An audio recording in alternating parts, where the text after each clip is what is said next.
আসসালামু আলাইকুম স্যার, আপনার সবাই ভালো আছেন। আজকে আমি শক্তিশাল বানের কিছু তথ্য তুলে ধরবো। আসলে শক্তিশাল বানটা কি এবং এটার সৃষ্টি কোথা থেকে হলো এবং কিভাবে পৃথিবীতে আসলো এবং এই শক্তিশাল বানে কিভাবে লক্ষণের প্রাণ কেড়ে নিল, এটার আজকে তাৎপর্যটা বলবো এবং এটার তত্ত্বটা বলবো, হাকিকতটা বলবো। কারণ আমি ইউটিউবে দেখছি অনেকে শক্তিশাল বান দিছে, এটা অনেক রকমের শক্তিশাল বান। আসলে সেটা সত্য আমার মনে হয় না। শক্তিশাল বান অনেকগুলাই আছে, মুসলমানেরও আছে, হিন্দু শাস্ত্রেরও আছে, কিন্তু দুর্ভাগ্যবশত যেগুলো আছে সেগুলো ইউটিউবে যেগুলো দেওয়া হয়েছে সেগুলো খাঁটি নয়, সেগুলো সব হচ্ছে মিথ্যা। তো আজকে যে যারা আমার কথাটা শুনবে তারা বুঝতে পারবে শক্তিশাল বানটা আসলে কি এবং এটার ক্ষমতা কতটুকু। তো আজকে সেই শক্তিশাল বানের তত্ত্বটা আমি বলতেছি, আপনারা মনোযোগ দিয়ে শুনবেন। এটা প্রথম প্রশ্ন হচ্ছে, এটা কোথায় ছিল, কিভাবে ছিল এবং এটা কিভাবেই বা শক্তিশাল আসলো, দুনিয়াতে আসলো বা রাবণের কাছে আসলো, যেটাই হোক, এটা কিভাবে আসলো, কার কার কাছ থেকে হতে এটা আসলো, এটার আজকে পূর্ণাঙ্গ তত্ত্বটা আমি বলে দেবো। যারা হিন্দু শাস্ত্রের ভাইরা আছে তারা আমার কথাটাকে শুনলে পরে বুঝতে পারবে যে আমি আসলে মিথ্যা বলি না সত্য বলি, যদি মাথায় একটু জ্ঞান থাকে তাহলে।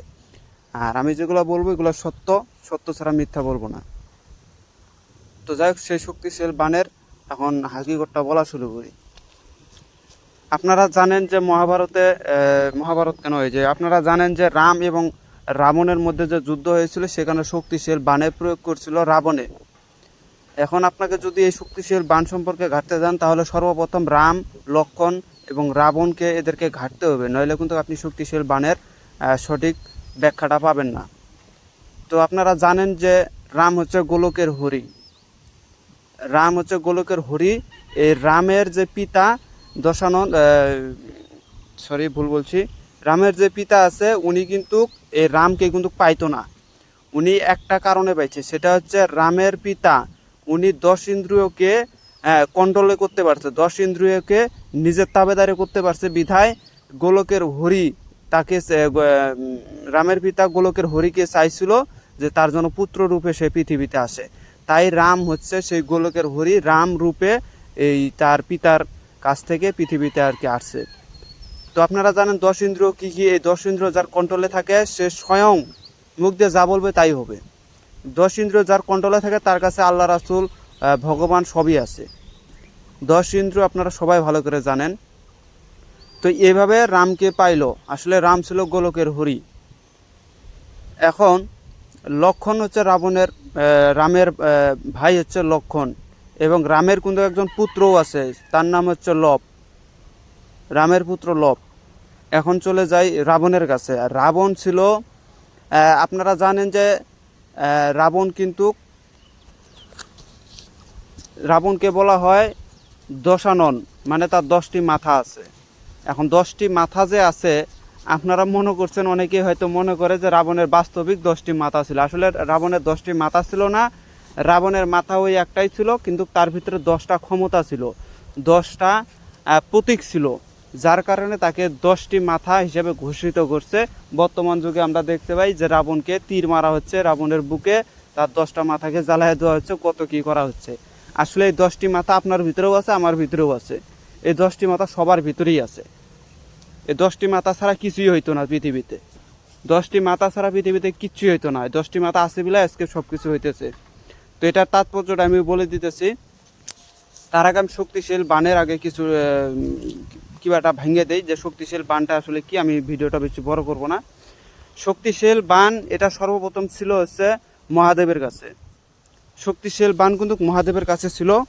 এই মহাদেবের কাছ থেকে এই ময়দানব নামের একটা দানব ছিল, সে মহাদেবের কাছ থেকে বর স্বরূপ, মানে মহাদেবকে তপস্যা করে মহাদেবকে খুশি করে এই মহাদেবের কাছ থেকে এই শক্তিশাল বানটাকে সে নিয়েছিল। কে নিয়েছিল? ময়দানব। ময়দানব নামে একজন দানব ছিল, সে কিন্তু মহাদেবের কাছ থেকে এই শক্তিশাল বানটা নিয়েছিল। এখন শক্তিশাল বানটা যে সে নিচে নেওয়ার পরে তার বিবি ছিল কিন্তু হেনা। এই ময়দানবের বিবি ছিল হেনা, আর এই ময়দানবের বিবি কিন্তু আসলে মানুষ ছিল না, সে ছিল একজন অপ্সরা। সে ছিল একজন অপ্সরা। সেই হেনাকে বিবাহ করে সেখান থেকে তার 3 জন সন্তান হলো। এই ময়দানব এবং হেনার মধ্যে বিবাহ হওয়ার পরে 3টা সন্তান হলো। 3 সন্তানের নাম, 3 সন্তানের ভিতরে 2টা হচ্ছে পুরুষ, হ্যাঁ, আর একটা হচ্ছে নারী। এই নারীটার নাম আমি বলে দিতেছি। নারীটার নাম হচ্ছে মন্দাদরী। মন্দাদরী হচ্ছে সে নাম। আর তার 2টা ছেলে ছিল। 2টা ছেলে এতটাই খারাপ ছিল, লাস্টে সে এই ময়দানব কী করছে, 2টা ছেলেকে তার বাড়ির থেকে বাইর করে দিছে। মানে তারা পশু হত্যা করতে কখনো দ্বিধাবোধ করতো না, তারা অপকর্ম করতে দ্বিধাবোধ করতো না। যার কারণে এই ময়দানব তাদেরকে ভালো করার অনেক চেষ্টা করছে, যেহেতু ভালো করতে পারে না সেহেতু তাদেরকে বাড়ির থেকে বাইর করে দিয়ে দিছে। কিন্তু তার কন্যাকে তার সাথেই রাখছে। তার কন্যার নাম হচ্ছে ময়দাদরী। এই ময়দাদরী কিন্তু ছিল রাবণের স্ত্রী।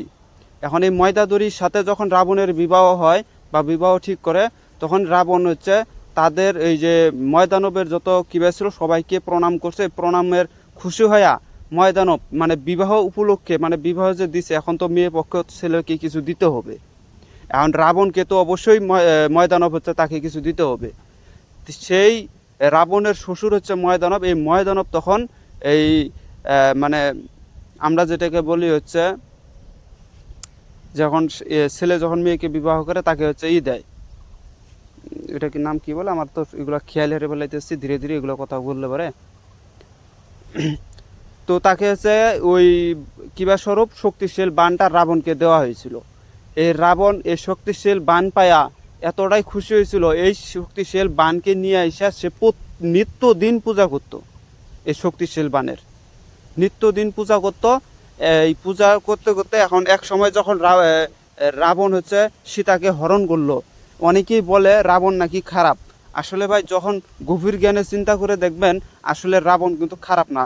রাবণের কিন্তু এটা পুণ্যজন্ম ছিল। রাবণ আগে আরেক স্তরে ছিল, ওখান থেকে তিনি পৃথিবীতে আসছে। রাবণের হিস্টোরি পড়ে দেখবেন যে রাবণের মৃত্যু রামের হাতেই। সেজন্য করে যেহেতু রাবণ একজন জ্ঞানী ছিল, মহাজ্ঞানী তাকে বলে, সেই মহাজ্ঞানী যে ব্যক্তি হয় ওই কি না জানা থাকে সব কিছু। আমাদের যেমন আজাজিল এত বড় জ্ঞানী, ওই কি জানে না যে আল্লাহ কোন খেলা খেলতেছে? অবশ্যই জানে, কিন্তু তারপরও সে তাকে যে কর্মটা দেওয়া হয়েছে সে কর্মটাই করে বেড়াইতেছে। রাবণকেও যে কর্ম দেওয়া হয়েছে সে কর্মটাই করতেছে। সীতাকে হরণ করে আইনা অনেকে বলে যে খারাপ জায়গায় রাখছে, মানে গাছের তলে, হেনের তলে, তেনের তলে রাখছে। আসলে ভাই রাবণের যে রাজ্যটা ছিল সেটা লঙ্কায় দিয়ে ভরপুর। মানে সে অনেক রাজাকে পরাস্ত করে অনেক কিছু নিয়ে এসে সে এগুলো সারছে। আসলে রাবণ যে সিংহাসনটা পাইছে, হ্যাঁ, এই সিংহাসনটা কিন্তু রাবণের ছিল না, তার ভাইয়ের ছিল। সে তার ভাইকে যুদ্ধে পরাস্ত করে সে সিংহাসনটা দখল করছে। যার কারণে এই লঙ্কেশ্বর রাবণের ভিতরে, মানে লঙ্কেশ্বর রাবণ যে রাজ্যটা ছিল, এখানে অপকর্মর মানে যে মানে যাত্রাটা ছিনিয়ে নিয়ে এসে এখানে লঙ্কেশ্বর বানাইছে। যার কারণে মানে সোনায় ভরপুর। সীতাকে আইনে যদি এখন ওই ঘরের ভিতরে রাখে তাহলে তো অপকর্মের ভিতরে চলে গেল। যার কারণে রামে কি করলো, সীতাকে তার বাসায় রাখলো না, সীতাকে নিয়ে যায় একজন বনের ভিতরে রেখে দিল। সুন্দর একটা পরিবেশ দেখে একটা বন, সেখানে সীতাকে রাখা হয়েছিল। এটা যদি দেহতত্ত্বে খুঁজেন তাহলে পাওয়া যাবেন এগুলা। আর যদি দেহতত্ত্বের বাইরে খুঁজেন তাহলে আর কি ব্যাখ্যার উপরে ব্যাখ্যা পাবেন, সঠিকটা পাওয়া খুব কঠিন হয়ে যাবে। যখন দেহতত্ত্বের ভিতরে ঘাটবেন তখন সঠিকটা পাওয়া যাবেন। তো যাই হোক, সেদিকে এখন না যাই। এখন যখন এই রামের সাথে তার যুদ্ধের ঘোষণা হয়, এখানে অনেক বড় হিস্টোরি, এগুলো তো আপনারা জানেন যে হনুমান গেছিল, একটা পাখি আছে সে সাক্ষী দিচ্ছে, সীতায় আবার যাইতে যাইতে অনেক অলঙ্কার ফালাই থেকে গেছিলো, সেই পথ ধরে ধরে গেছে। এগুলো আসলে ভাই মানব দেহের ভিতরে, এই মানব দেহের ভিতরে এগুলা খেলা খেলছে। আসলে এগুলাকে বাহ্যিকভাবে আমরা নিয়ে চলে গেছি। তো যাই হোক, এটা তারপরে যখন রাবণ এবং রামের ভিতরে যুদ্ধ হয়, সে জায়গায় সর্বপ্রথম রাবণ কিন্তু যায় নাই, তার সৈন্যদেরকে, তার যে পুত্র ছিল তাদেরকে পাঠাইছে। এখানে যুদ্ধ হয়েছে একবার, হওয়ার পরে পরবর্তীতে যখন যুদ্ধে যাবে তখন লক্ষণকে দিয়ে পাঠাইছিল। লক্ষণ গেছিল যুদ্ধ করার জন্য রাবণের সাথে। রাবণের কিন্তু পুত্র মারা গেছিল। লক্ষণের কিবাতে রাবণের পুত্র মারা গেছে। এই রাবণের পুত্র মারা যাওয়াতে রাবণ হচ্ছে আরও রাগান্বিত হয়ে গেছে। পুত্র হারা শোকে তখন তিনি নিজেই যুদ্ধ করতে গেছে লক্ষণের সাথে। যখন লক্ষণের সাথে যুদ্ধ করতে যায়, লক্ষণ লক্ষণের সাথে যুদ্ধ করার আগে এই শক্তিশীল বাণকে সে বলেছিল যে শক্তিশাল বাণকে বলা হয়েছিল যে আমি আজকে যুদ্ধ করতে যাইতেছি লক্ষণের বিরুদ্ধে, তুমি লক্ষণের বুকে ছেদ হয়ে ঢুকবা, মানে বিদ্ধ করবা। তখন শক্তিশাল বাণ বলে যে এটা আমি পারবো না, এটা আমার বিরুদ্ধে চলে যায়, ধর্মের বিরুদ্ধে চলে যায়, কেননা লক্ষণকে সেটা আমি ভালো করে জানি, আর রামকে সেটাও আমি ভালো করে জানি, এটা তুমিও জানো। কিন্তু তারপরেও বলতেছে যে আমি যে তোমাকে রাবণ পূজা করছি এতদিন ধরে, এই পূজার ফল কি তুমি আমাকে দিবা না? তখন শক্তিশাল বাণ বাধ্যতামূলক হইয়া সে রাজি হয়ে যায়, হ্যাঁ আমি হচ্ছে লক্ষণের বুকে বিদ্ধ করব। এই রাজি হওয়ার পরে এই রামকে বলা হয়েছিল যে আমি শক্তিশীল, আমি এখন রামের কাছে যাব, যাইয়া তাকে বলবো, তারপরে আমি তোমার সাথে যুদ্ধে যাব। তখন এই শক্তিশীল বাণ রামের কাছে আগে গেছিল, রামের কাছে আজ্ঞা নিয়ে তারপরে সে এই লক্ষণের বুকে বিদ্ধ হয়েছে। নাইতে শক্তিশীল বাণের কি ক্ষমতা আছে যায় না জানাইয়া যায় চলে যায়? সব কিছু সৃষ্টি হচ্ছে রামের হাতে, যত কিছু বান টান যত কিছু আছে সব কিছু তারই হাতে, গোলকের হরি কাকে বলছে। তো যাই হোক, এই শক্তিশীল বাণ তখন রামের কাছে গেছে, রামের কাছে যায় বলতেছে যে আজকে আমাকে লক্ষণের বিরুদ্ধে যুদ্ধ করতে হবে এবং লক্ষণের বুকে আমাকে ছেদ করতে হবে। তখন রামে বলতেছে যে তুমি আমার ভাইয়ের বুকে বিদ্ধ হবা সেটা ঠিক আছে, কিন্তু তুমি একটু দয়া করে পূর্ণাঙ্গভাবে পূর্ণাঙ্গ শক্তি দিয়ে তুমি আমার ভাইয়ের বুকে যেও না, মানে ভাইয়ের বুকে বিদ্ধ হয়েও না। তখন এই রামের এই কথাটা শক্তিশাল রাখছিল, যার কারণে যখন রাবণ শক্তিশাল বাণকে শক্তিশাল বাণ প্রয়োগ করার আগে রাবণ অনেক বাণ প্রয়োগ করছে, কিন্তু দুর্ভাগ্যবশত যত বাণই প্রয়োগ করে, প্রথমে করছিল সর্পবাণ, যে সর্পবাণ মারার পরে এই লক্ষণে আবার এই ময়ূর বাণ ছাড়ে, ময়ূর বাণ যায়, ময়ূরে যায় সর্পকে গ্রাস করে ফেলায়। এরকম করে যখন বাণ ছাড়ে তখন দেখতেছে রাবণ লক্ষণের সাথে পারতেছে না, তখন রাবণ বাধ্যতামূলক শক্তিশাল বাণ ছেড়ে দেয়। এই শক্তিশাল বাণ যায়া স্বর্গে যায় উঠে, স্বর্গেতে যায়া যখন উঠে স্বর্গের দেবতারা কাঁপা শুরু করে। যখন ওখান থেকে শক্তিশাল বাণ স্বর্গ হইতে নিজ দিকে ভাটির দিকে যায়, তখন যায় একেবারে লক্ষণের বুক বরাবর ছেদ করে দেয়। কিন্তু বুক বরাবর ছেদ করার সাথে সাথে লক্ষণ মাটিতে টলাইয়া যায়। আর লক্ষণ আগে থেকে জানতে পারছে যে শক্তিশাল বাণ রাবণে ধনুকে নিছে। যখন ধনুকে নিছে তখন লক্ষণে রাম রাম রাম রাম রাম করা শুরু করে দিছে। যখন রাম রাম করা শুরু করে দিচ্ছে তখন শক্তিশাল বাণ এসে তার বুকে বিদ্ধ করছে। বিদ্ধ করার সঙ্গে সঙ্গে যখন বিদ্ধ করলো, শক্তিশাল বাণ যদি কারোর উপরে বিদ্ধ করে সে সঙ্গে সঙ্গে মারা যাবে, কিন্তু দুর্ভাগ্যবশত লক্ষণ কিন্তু সঙ্গে সঙ্গে মারা যায় নাই, লক্ষণ অচেতন হয়ে গেছে। কারণ সে মুখের ভিতরে রাম রাম নাম নিয়েছিল বিধায় তার বুকে হচ্ছে পূর্ণাঙ্গভাবে শক্তি প্রয়োগ করতে পারে নাই, বা শক্তি পূর্ণাঙ্গভাবে সে প্রয়োগ করেও নাই। আপনারা জানেন যে ব্যক্তি মরার সময় রাম রাম রাম নামের জপ যে করতে পারবে তার কোনো বিচার আচার হয় না, তার কোনো গুনাহ থাকলে সেটা মাফ হয়ে যায়, তার কষ্ট কম হয়। এগুলো আমাদের ইসলামের মধ্যে ঘেটে দেখবেন, কালেমা যে পড়তে পড়তে মৃত্যুবরণ করে তার কষ্ট কম হয়। হিন্দু শাস্ত্রে যেরকম তাদের যে কালেমাটা আছে হরে কৃষ্ণ হরে রাম, এটা যারা বলে তাদেরও কষ্ট কম হয়। রাম নাম যেখানে আছে, রাম নামে যত পাপ হরে তত পাপ, জীবের সাধ্য নাই তত পাপ করে। তো যাই হোক, এই ছিল শক্তিশাল বাণের আসল কাহিনী। এই শক্তিশাল বাণ কোথা থেকে এলো, সেটা হচ্ছে মহাদেবের কাছ থেকে এলো।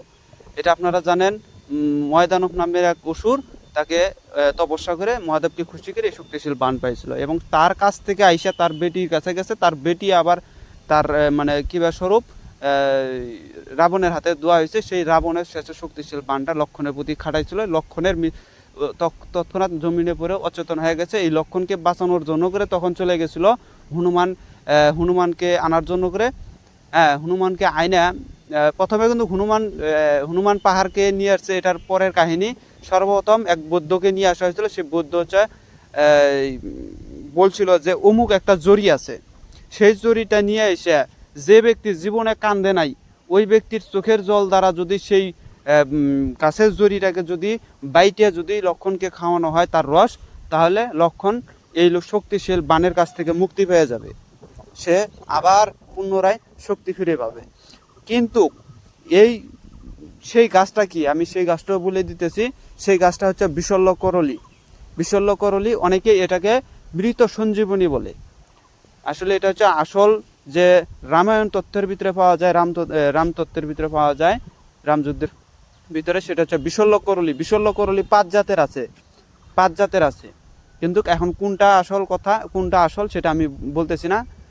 তারপর একটু ইঙ্গিত দিয়ে দিই, সেটা হচ্ছে যেটা আসল সেটা হচ্ছে তার পাতাটা হবে লম্বা, তার পাতার মাঝখান দিয়ে যে ডালটা গেছে, মানে প্রত্যেকটা পাতারই তো একটা করে ডাল থাকে মাঝখানে, ওই ডালটা হচ্ছে লাল রঙের হবে, ওইটা হচ্ছে বিশল্য করলি।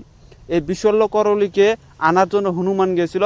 হনুমান কী কাম করছে, ওই ওই পাহাড়ে গেছে, পাহাড়ে যাইয়া যখন দেখতেছে যে পাইতেছে, এখানে অনেক বড় হিস্টোরি ভাই, অনেক কাহিনী করছে, আমি অত কিছু না বলি। তখন ওই পাহাড়কে নিজে কি পাহাড়কে তুলে নিয়ে আসা শুরু করছে। যখন আর খুঁজে পায় না তখন পাহাড়কেই তুলে নিয়ে আসতেছে, ওই কিবা পাহাড়টাকে তুলে নিয়ে যখন আসতেছে, এদিক দিয়ে রাবণের কোন কাম করছে, ওই সূর্যদেবকে বলতেছে তাড়াতাড়ি উঠার জন্য, রাত 12টার দিকে উঠার জন্য করে, সকালের অপেক্ষা বাদ।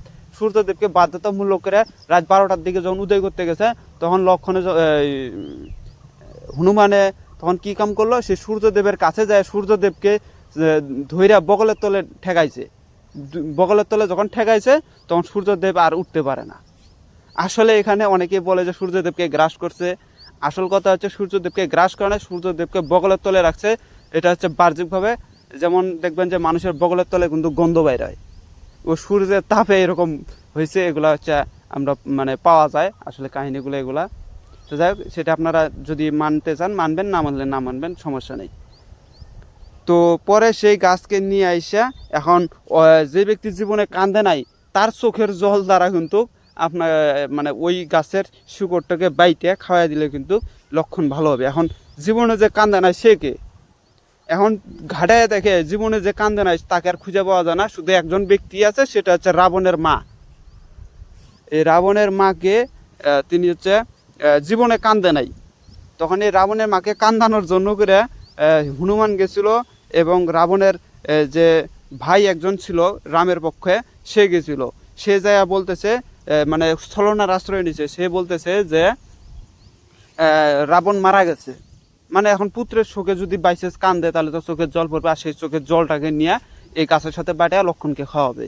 কিন্তু দুর্ভাগ্যবশত যখন বলছে যে রাবণ মারা গেছে, ওর মা আরো হাসে উঠতেছে, কয় মরছে ভালো, কয় আপনার 2 পুত্র মারা গেছে, কয় মরছে আরো ভালো। হ্যাঁ, সে আরো হাসতেছে। যখন হনুমানে দেখতেছে যে এ কান দিবে না, তখন হনুমান কি করলো, তার লেজ দ্বারা মারলো বাড়ি। যখন বাড়ি মারছে, তখন এই বাড়ির আঘাতে সহ্য না করতে পারে, তার চোখের থেকে পানি পড়ছে। সেই পানিটাকে নিয়ে যায়, পরে এই পানি আর ওই বিশল্য করলি একত্রিত করে লক্ষণকে খাওয়ানো হয়েছিল। এই ছিল লক্ষণের হিস্টোরি, শক্তিশীল বানের হিস্টোরি। কোথা থেকে কীভাবে আসলো, কীভাবে সব কিছু হইলো, এগুলো বলে দিলাম। এটা হচ্ছে আসল তত্ত্ব।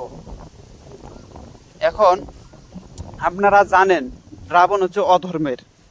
আসলে শুনেন ভাই, একটা সত্য কথা বলি, অধর্ম না থাকলে এবার ধর্মের কোনো নামই নেই। রাবণ যদি না থাকতো, রাবণকে যে 10 ইন্দ্রিয় বলা হয়, সেই 10 ইন্দ্রিয় কী কী আমি সেটা বলতেছি, 10টা মাথা, এটা কী কী আমি বলে দিতেছি, তাহলে আপনারা বুঝবেন যে রাবণের শক্তি কতটুকু আর রাবণটাই বা কী, এটা আপনারা বুঝে যাবেন। রাবণ পৃথিবীতে এখনও আছে, যতদিন থাকবে পৃথিবী, যতদিন থাকবো ততদিন রাবণ থাকবেই। রাবণের 10টি শক্তি হচ্ছে জ্ঞান, শক্তি, তাপস্য, মানে জ্ঞান, শক্তি, তপস্যা, ক্রোধ, লোভ, মোহ, অহংকার, ঈর্ষা, বুদ্ধি, রাজনীতি। তিনি এগুলা সব থেকে ভালো জানতো, তাই তার 10টা মাথা হচ্ছে এগুলা। তিনি একজন জ্ঞানী ছিল, মহাজ্ঞানী যাকে বলে। এখন রাবণের ভিতরে যে ক্ষমতাগুলো আছে, এখন রাবণের ভিতরে যদি আপনারা এটা যদি না নেন, তাহলে আপনারা 10 ইন্দ্রিয়কেও নিতে পারেন। রাবণের 10টা মাথা, 10টা ইন্দ্রিয় পৃথিবীতে আছে, এই ছিল তার 10টা মাথা। এটাও যদি না নেন, তাহলে 4টি বেদ, 6টা শাস্ত্র তার তার নখদর্পণে ছিল, যার কারণে তার 10টি মাথা, 4 আর 6 10। এটাও যদি না নেন, তাহলে পৃথিবীতে 10টা শক্তি দিয়ে পৃথিবী চলতেছে, সে 10 শক্তি হচ্ছে রাবণ। এটাও যদি না নেন, এখন আপনারা ইচ্ছা, এখন কোনটা নেবেন সেটা আপনারাই ভালো জানেন, কিন্তু রাবণ এটা সাধারণভাবে আপনারা নেবেন না। রাবণের নামের অর্থই হচ্ছে পুনরাবৃত্তি। রাবণ নামের অর্থ মানে সে কোনো কাজকে ফালায় রাখে না, যে যেটাকে ধরবে ওইটাকে করেই ছাড়বে সে। এই ছিল রাবণের মূল কাহিনী। এই ছিল রাবণের মূল কাহিনী। একটা কথা মনে রাখবেন, ধর্মকে রক্ষা করতে গেলে অধর্মের ভিতরে যাইতে হবে, এটা বাধ্যতামূলক। যেদিন লক্ষণে পড়ছিল মৃত্যু সর্জায়, সেদিন কিন্তু অধর্মের মানে ছলনার আশ্রয় নিয়ে কিন্তু চোখের জল বাইর করা হয়েছিল। কেন এই রক্ষণকে বাঁচাইতে ছলনার আশ্রয় নিল কেন? একটা কথা মনে রাখবেন, ধর্মকে বাঁচাতে গেলে অধর্মের হাত ধরতেই হবে, এটা বাধ্যতামূলক। প্লাস যেমন আছে তেমন মাইনাস আছে, পিতা যেমন আছে তেমন মাতাও আছে, ভালো যেমন আছে তেমন মন্দও আছে, অন্ধকার থাকলে আলো আছে। ঠিক তেমনই অন্ধকারের পরেই আলো, অন্ধকারে ছিল হচ্ছে স্বয়ং আল্লাহ বা ভগবান, পরে সেন দিনের আলোতে আসলো। তাই এটা হচ্ছে ভাই এই যত এই আমাদের বলি আজাজিল, আপনারা বলেন রাবণ, মূলত জিনিস ওই একজনই খেলা খেলতেছে, মানে ধর্ম অনুযায়ী তারা খেলা খেলতেছে, এক এক ধর্মে এক একটা পরিচয় পেয়েছে। তো এই ছিল, যদি ভিডিওটা ভালো লাগে অবশ্যই লাইক কমেন্ট শেয়ার করবেন।